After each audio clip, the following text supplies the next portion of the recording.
I'm Jed, do product design engineering at Glasgow School of Art. I was using Fusion 360 and Generative design in my final year project. Bike saddle personalization, it kind of came from the idea that the next step in consumer products is personalization, but we don't have the same angle when it comes to bike saddles.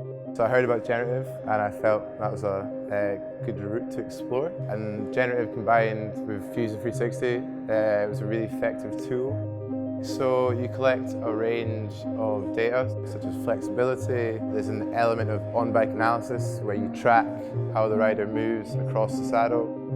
And then you kind of amalgamate that data and take certain points to then dictate the shape and curvature and stiffness of the saddle.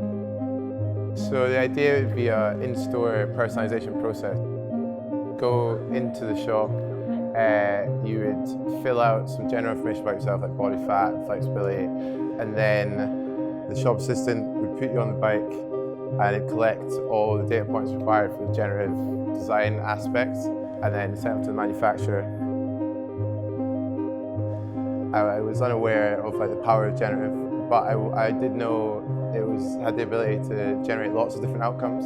Personalised products, I think that's a good aspect to have. You throw away the bad ones, have the good ones. Yeah, so it's about automating the design process, but with generative design you can do it in a fraction of the time and a fraction of the